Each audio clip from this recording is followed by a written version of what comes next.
Hello, good morning, जोहार। मैं राजू और आप देख रहे हैं 24 झारखंड न्यूज। चलिए जानते हैं झारखंड की आज की 25 मुख्य बड़ी खबरों को। सहायता प्राप्त स्कूलों के बच्चों को भी पोशाक और स्कूल बैग देगी राज्य सरकार। झारखंड के सरकारी स्कूलों में पढ़ने वाले बच्चों के साथ ही अब सरकारी सहायता प्राप्त स्कूलों में पढ़ने वाले बच्चों को भी पोशाक और स्कूल बैग समेत अन्य योजनाओं का लाभ दिया जाएगा। सीएम हेमंत सोरेन के निर्देश पर स्कूली शिक्षा एवं साक्षरता विभाग ने इसका प्रस्ताव तैयार किया है। यह प्रस्ताव जल्द ही विभागीय मंत्री को भेजा जाएगा। उनकी सहमति के बाद इसे वित्त विभाग और इसके बाद कैबिनेट को भेजा जाएगा। जानकारी के मुताबिक राज्य के सरकारी सहायता प्राप्त स्कूलों में लगभग 2.5 लाख बच्चे नामांकित हैं। अब तक इन बच्चों को सिर्फ किताबें मिलती थी, जबकि इस फैसले को मंजूरी मिलते ही बच्चों को स्कूल किट के साथ पोशाक और स्कूल बैग भी मिलेंगे। स्कूल किट में बच्चों को कॉपी और पेंसिल मिलती है, वहीं पोशाक में बच्चों को 2 सेट पोशाक, स्वेटर, जूते और मोजे दिए जाते हैं। इसके लिए सरकार बच्चों के बैंक खाते में राशि भेजती है। फिलहाल ई विद्या वाहिनी पोर्टल पर स्कूलों द्वारा दी गई बच्चों की जानकारी के आधार पर शिक्षा विभाग ने रिपोर्ट तैयार की है। इसके अनुसार स्कूलों में लगभग 2.5 लाख बच्चे नामांकित हैं। बच्चों की संख्या की जानकारी जिलों से भी ली जाएगी। इसके आधार पर योजना के लिए राशि की मांग की जाएगी। पहली से 5वीं कक्षा तक के बच्चों को पोशाक के लिए 600 रुपये दिए जाते हैं, जबकि 6ठी से 8वीं कक्षा तक के बच्चों को पोशाक के लिए 600 के अलावा जूते और मोजे के लिए अलग से 160 रुपये दिए जाते हैं। समग्र शिक्षा अभियान के तहत सरकारी स्कूलों में 8वीं कक्षा तक के सभी वर्ग की छात्राओं और अनुसूचित जाति व जनजाति वर्ग के विद्यार्थियों की पोशाक के लिए 60% राशि केंद्र सरकार व 40% राशि राज्य सरकार देती है। वहीं अन्य सभी बच्चों की पोशाक की राशि राज्य सरकार की ओर से दी जाती है। 9वीं से 12वीं कक्षा तक के बच्चों को पोशाक राज्य सरकार द्वारा दी जाती है। सरकारी सहायता प्राप्त स्कूल के बच्चों के लिए पूरी राशि राज्य सरकार दे रही है।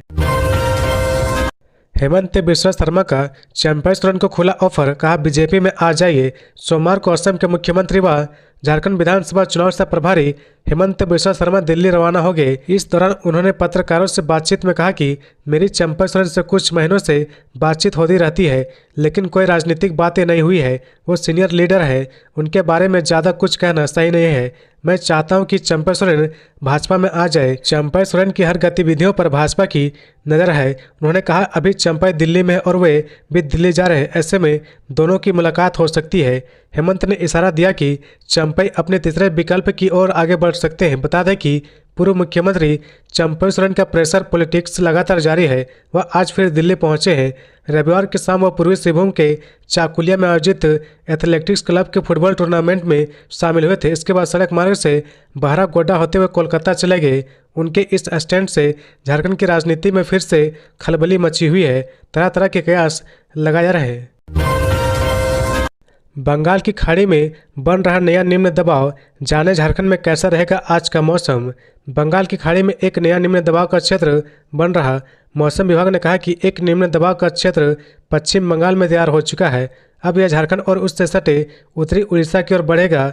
2 दिन में यह उड़ीसा तक पहुंचेगा। वहीं समुद्र तल पर बना मानसून टर्फ इस वक्त राजस्थान के जैसलमेर से गुजर रहा। सेंटर ऑफ डिप्रेशन पूर्वी राजस्थान गुना स्थित झारखंड के डाल्टनगंज में स्थित है। गंगई बंगाल में बना लो प्रेशर एरिया पश्चिम बंगाल से होते हुए दक्षिण पूर्व और पूर्वोत्तर बंगाल की खाड़ी की तरफ बढ़ रहा। भारत मौसम विज्ञान विभाग के रांची स्थित मौसम केंद्र के प्रमुख अभिषेक आनंद ने बताया कि पूर्व मध्य और उत्तरी बंगाल की खाड़ी में 29 अगस्त तक एक नया लो प्रेशर एरिया बनने की संभावना है। मौसम वैज्ञानिक ने बताया कि मंगलवार 27 अगस्त को झारखंड के लिए येलो अलर्ट जारी किया गया है। उन्होंने कहा कि इस दिन झारखंड में कहीं कहीं गरज के साथ बारिश होगी। वज्रपात होने की भी प्रबल संभावना है। इतना ही नहीं, उत्तर पूर्वी भागों में कहीं कहीं भारी वर्षा हो सकती है।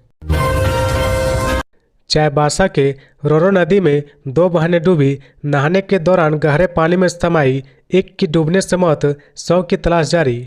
पश्चिमी सिंहभूम जिले के चाईबासा रोरो नदी में नहाने गई 2 बहनों में से एक की डूबने से मौत हो गई। 100 को अभी तक बरामद नहीं किया जा सका है। गोताखोरों के द्वारा डूबी लड़की के 100 की तलाश की जा रही। डूबने वाली लड़की का नाम जिक्रा खान था, जबकि उसकी बड़ी बहन नायाब गोहर को बचा लिया गया है। जानकारी के मुताबिक घटना सोमवार की सुबह करीब 7:30 बजे की है। बताया जाता है कि दोनों बहनें सुबह नहाने नदी गई थी। दोनों की मां का देहांत हो चुका है। पिता बच्चन खान चालक का काम करते हैं। वह किसी काम से वाराणसी गए हुए थे। उन्होंने अपने रिश्तेदार शाहीन परवीन को बच्चियों की देखरेख की जिम्मेदारी दी थी। जब दोनों बच्चियां नदी नहाने आई तो शाहीन परवीन भी पीछे पीछे आई। जिक्रा नदी में डूबने लगी तो बड़ी बहन ने उससे बचाने की कोशिश की, लेकिन पानी गहरा होने के कारण वह भी डूबने लगी। तब शाहीन परवीन बच्चों को बचाने के लिए नदी में कूद गई। बड़ी बहन को तो बचा लिया, लेकिन छोटी डूब गई। घटना की जानकारी मिलने के बाद मोहल्ले के लोग और रिश्तेदार नदी किनारे पहुंच गए। पुलिस को सूचना दी गई। भाजपा ने गीता कोड़ा को दी बड़ी जिम्मेदारी, 4 प्रवक्ता की लिस्ट जारी। भारतीय जनता पार्टी भाजपा ने गीता कोड़ा को बड़ी जिम्मेदारी दी है। झारखंड भाजपा ने 4 नए प्रवक्ता नियुक्त किए हैं। मधु कोड़ा की पत्नी और सिंहभूम लोकसभा की पूर्व सांसद गीता कोड़ा और 3 अन्य को यह जिम्मेदारी दी गई है। गीता कोड़ा के अलावा प्रदीप सिन्हा, अजय शाह और विजय चौरसिया को झारखंड प्रदेश भाजपा का प्रवक्ता नियुक्त किया गया है। भारतीय जनता पार्टी की मीडिया प्रभारी शिव पूजन पाठक ने सोमवार को यह जानकारी दी है। उन्होंने बताया कि प्रदेश भाजपा अध्यक्ष बाबूलाल मरांडी के निर्देश पर पार्टी के महामंत्री आदित्य साहू ने प्रवक्ताओं की नियुक्ति का पत्र जारी किया है। आदित्य साहू ने प्रवक्ताओं की नियुक्ति का पत्र जारी किया है।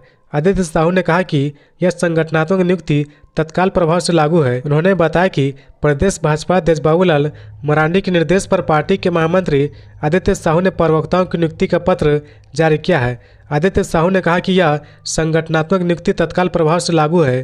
प्रदीप सिन्हा रांची से है, जबकि अजय शाह चाईबासा और विजय चौरसिया गिरिडीह जिले के जमुआ से है। गीता कोड़ा ने लोकसभा चुनाव 2024 के से ठीक पहले कांग्रेस छोड़कर भारतीय जनता पार्टी का दामन थाम लिया था।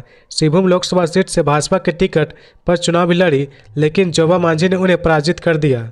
खबरों में आगे बढ़ने से पहले अगर अभी तक आपने इस चैनल को सब्सक्राइब नहीं किया तो प्लीज सब्सक्राइब कर ले, जिससे झारखंड की हर छोटी सी बड़ी खबर की अपडेट आप तक पहुंचता रहे। झारखंड में बीजेपी के साथ चुनाव लड़ेगी आजसू। अमित शाह से मुलाकात के बाद सुदेश महतो ने की घोषणा। 2019 में टूट गया था गठबंधन। झारखंड विधानसभा चुनाव बीजेपी और आजसू साथ मिलकर लड़ेगी। सोमवार को दिल्ली में केंद्रीय गृह मंत्री अमित शाह से मुलाकात के बाद आजसू सुप्रीमो सुदेश महतो ने इसकी घोषणा की है। दिल्ली में सुदेश महतो और अमित शाह के बीच बैठक हुई। बैठक के साथ चुनाव लड़ने पर सहमति बनी।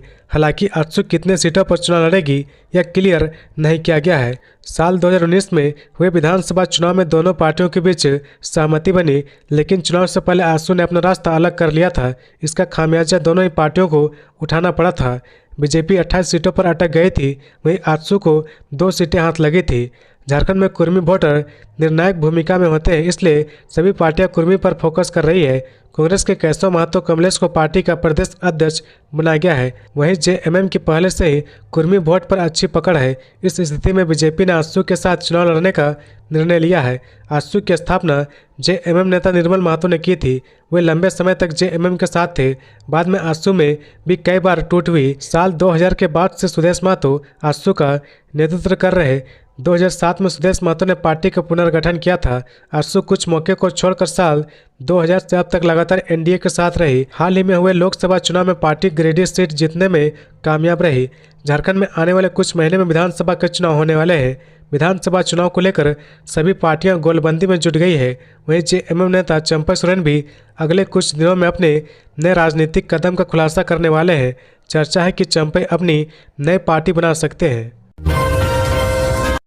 लेक व्यू अस्पताल का संचालक बबलू खान पहुंचा ईडी दफ्तर।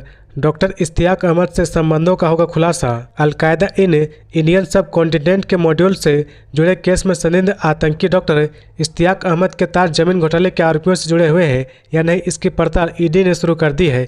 इस मामले में ईडी ने बरियातू निवासी और डॉक्टर इश्तियाक के करीबी बबलू खान को पूछताछ के लिए तलब किया था। सोमवार को मामले को लेकर बबलू खान ईडी ऑफिस पहुंचा। अब ईडी इस बात का पता लगाएगी कि रांची में जमीन घोटाले के आरोपियों का पैसा अलकायदा इन इंडियन सब कॉन्टिनेंट के लिए फंडिंग में तो नहीं लगा है। बीते दिनों झारखंड एटीएस और दिल्ली पुलिस की स्पेशल टीम ने अलकायदा इन इंडियन सब कॉन्टिनेंट के मॉड्यूल से जुड़े केस में संदिग्ध डॉक्टर इश्तियाक अहमद को गिरफ्तार किया था। जांच में उसके बबलू खान से करीबी संबंध की जानकारी के बाद उससे पूछताछ के लिए समन किया गया था। बबलू खान कांग्रेस नेता है और लेक व्यू अस्पताल के संचालक है। गौरतलब है कि रांची में सेना की जमीन और बढ़ गई जमीन के मामले में फर्जी पेपर बनाकर मनी लॉन्ड्रिंग के आरोप में गिरोह के अफसर अली और तल्हा खान समेत कई जालसाज जेल में बंद है। ईडी ने कई कांडों में चार्जशीट भी किया है।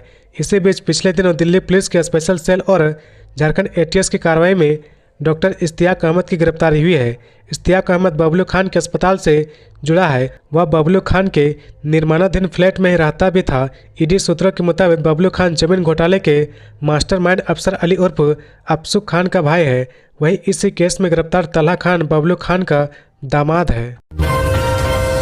बीजेपी ने दिया हेमंत सोरेन को पार्टी में शामिल होने का ऑफर। असम के मुख्यमंत्री और बीजेपी के झारखंड सह प्रभारी हेमंत बिस्वा शर्मा ने सीएम हेमंत सोरेन पर बड़ा बयान दिया है। हेमंत बिस्वा शर्मा ने कहा कि वह झारखंड के मुख्यमंत्री हेमंत सोरेन को बीजेपी ज्वाइन कर लेना चाहिए। उन्होंने पूर्व सीएम और झामुमो के बागी विधायक चंपा सोरेन को भी बीजेपी ज्वाइन करने का ऑफर दिया है। असम सीएम ने कहा कि अभी फिलहाल झारखंड की सबसे बड़ी चुनौती घुसपैठियों की समस्या है। इस समस्या से निपटने के लिए बीजेपी हेमंत सोरेन से बात करने को तैयार है। झामुमो से बगावत करने के बाद चंपा सोरेन की बीजेपी में शामिल होने की खबरें आम हो चुकी है। असम के सीएम से जब इसके बारे में पूछा गया तो शर्मा ने कहा कि मैं चाहता हूं कि चंपा सोरेन बीजेपी में शामिल हो, लेकिन वह बड़े नेता हैं, इसलिए उनके बारे में वह टीका टिप्पणी नहीं करेंगे। जमशेदपुर में लापता एयरक्राफ्ट की लोकेशन पर पहुंची नेवी। हवा भरकर डैम में उतारा गया बैलून इसी के सहारे निकाला। जमशेदपुर में 20 अगस्त को हादसे का शिकार हुए अल्केमिस्ट एविएशन के ट्रेनी विमान सेना 152 वीटी ताज की नेवी ने ढूंढ लिया है। पानी में डूब चुके कोयलागढ़ में इसकी लोकेशन मिली है। भारतीय नौसेना के जवान पानी में डूबे एयरक्राफ्ट तक पहुंच गए हैं। एयरक्राफ्ट को निकालने के लिए प्रक्रिया शुरू हो गई है। बैलून को एयरक्राफ्ट की लोकेशन पर डाला गया है, उसमें अभी हवा भरी जा रही। इसके बाद रस्सी की मदद से विमान को बाहर लाया जाएगा। एयरक्राफ्ट हादसे में ट्रेनी पायलट और कैप्टन की मौत हो चुकी है। दोनों के शव 2 दिन बाद चांडिल डैम से मिले थे। जिस जगह पर कैप्टन के जूते मिले थे वहां से करीब 600 मीटर की दूरी पर विमान मिला। यह क्षेत्र पानी में डूब चुके कोयलागढ़ में है। 20 अगस्त को करीब 10:30 बजे जमशेदपुर से सोनारी एयरक्राफ्ट से डिप्टी चीफ फ्लाइंग इंस्पेक्टर 30 साल के जीत शत्रु आनंद और ट्रेनी पायलट सुब्रदीप दत्ता ने उड़ान भरी थी। यह स्थान नौका विहार घाट से करीब 6 किलोमीटर दूर है। नौसेना ने रविवार को सुबह 9 बजे 4 मोटर बोट्स की मदद से किस्टोपुर और कल्याणपुर के इलाके में सर्च अभियान शुरू किया। टीम दोनों इलाके में खोजते हुए करीब 2 किलोमीटर आगे की ओर बढ़ी तो डूब चुके कोयलागढ़ गांव के पास सुपर सोनार से पहला संकेत दिया। इसके बाद नेवी के 2 गोताखोर पानी में उतरे। मट मेला पानी और तलहटी में अंधेरा होने के कारण पहली बार गोताखोर विमान तक नहीं पहुंच पाए, लेकिन दूसरी बार में गोताखोर दुर्घटनाग्रस्त विमान तक पहुंचने पर कामयाब हो रहे।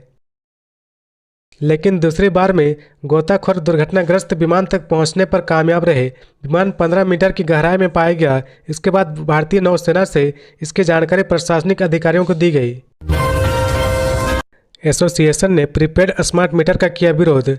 All India lawyer association for justice की झारखंड कमेटी ने सोमवार को एक पत्र जारी कर राज्य सरकार से विभिन्न मांगे सामने रखी। एसोसिएशन ने राज्य में 1 सितंबर से लागू होने जा रहे प्रीपेड स्मार्ट मीटर सिस्टम का विरोध किया है। कहा कि प्रीपेड मीटर से संबंधित होने जा रहे कार्यक्रम को स्थगित किया जाए। स्मार्ट मीटर प्रकरण में दोषी अधिकारियों पर कार्रवाई की जाए।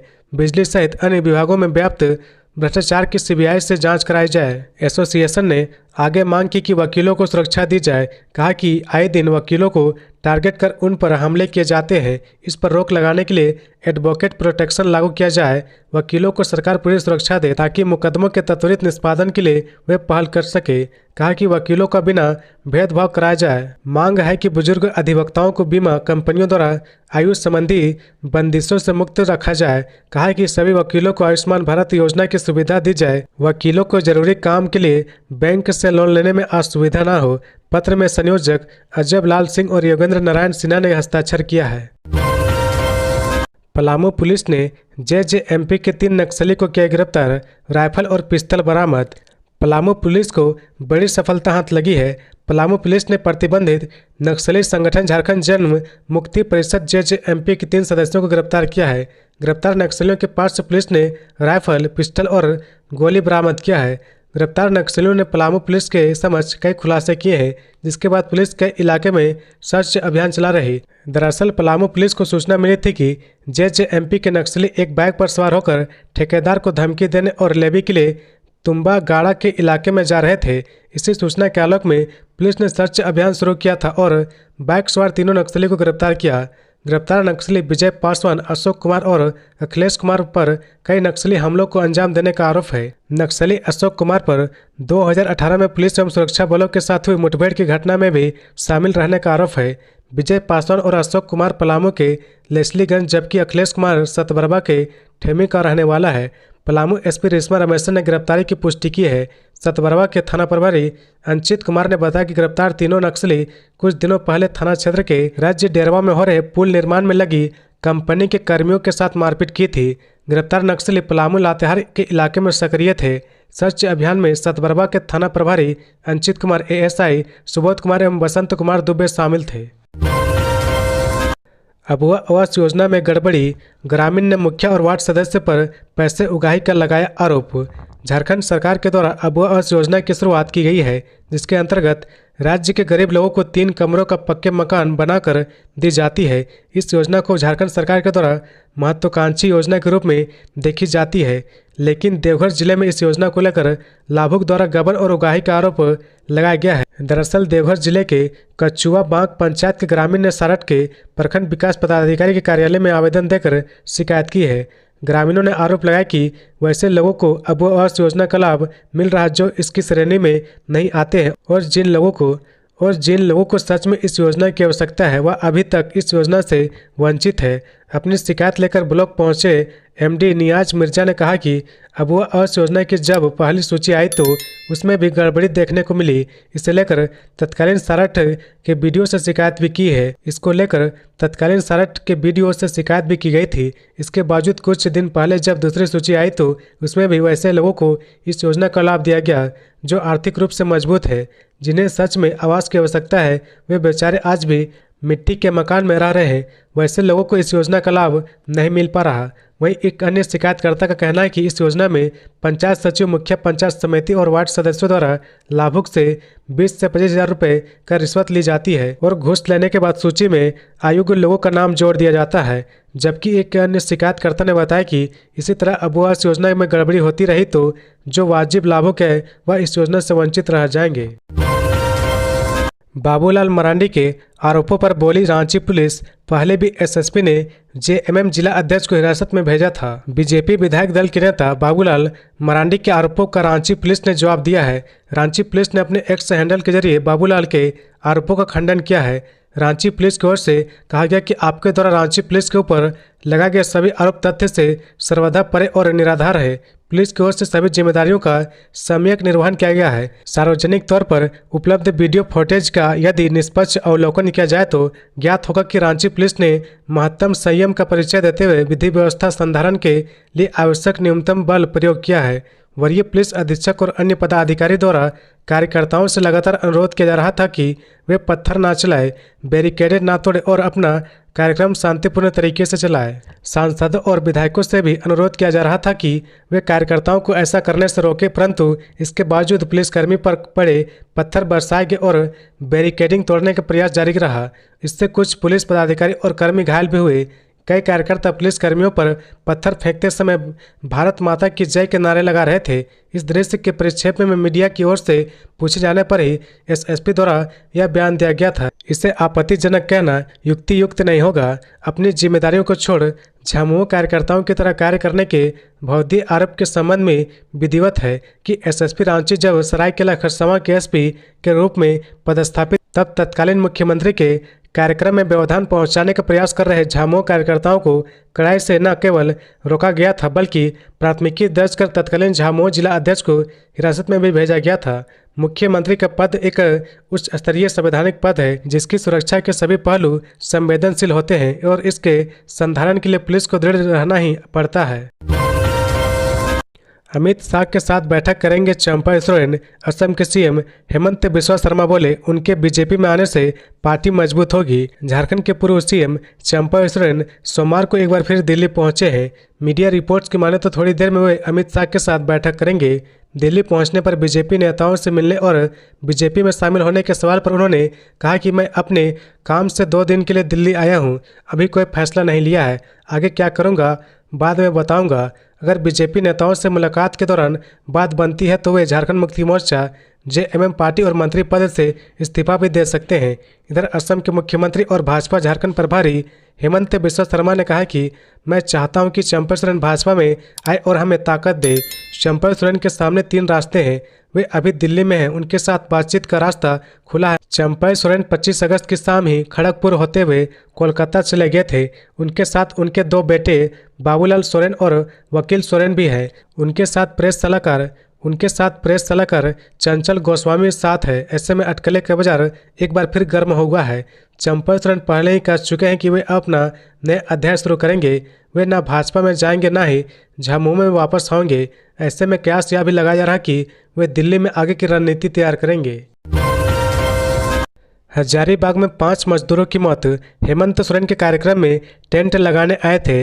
हजारीबाग जिले में चरही थाना क्षेत्र की चरही घाटी के यूपी मोड़ के पास में रविवार देर शाम भीषण सड़क हादसा हुआ, जिसमें 5 मजदूरों की मौत हो गई, जबकि कई मजदूर घायल हैं। घटना को लेकर बताया जाता है कि शनिवार को हजारीबाग में सीएम हेमंत सोरेन का मैया सम्मान योजना में कार्यक्रम हुआ था।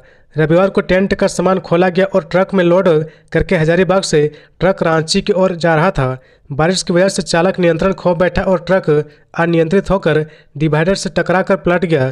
ट्रक के पलटने से मजदूरों के ऊपर टेंट का सामान गिर गया, जिसके नीचे दबा दब गए, जिससे 5 मजदूरों की मौके पर ही मौत हो गई। वहीं कई लोग घायल भी हैं। हादसे में मारे गए सभी मजदूर बिहार के मधुबनी जिला के रहने वाले थे। घायलों को हजारीबाग शेख भिखारी मेडिकल कॉलेज अस्पताल में इलाज के लिए भर्ती करवाया गया। शव को कब्जे में लेकर शेख भिखारी मेडिकल कॉलेज अस्पताल स्थित पोस्टमार्टम के लिए भेज दिया गया। साथ ही उनके परिजनों को जानकारी दे दी गई। बताया जा रहा है कि ट्रक पर सामान ओवरलोड था, इसलिए यह दुर्घटना घटी।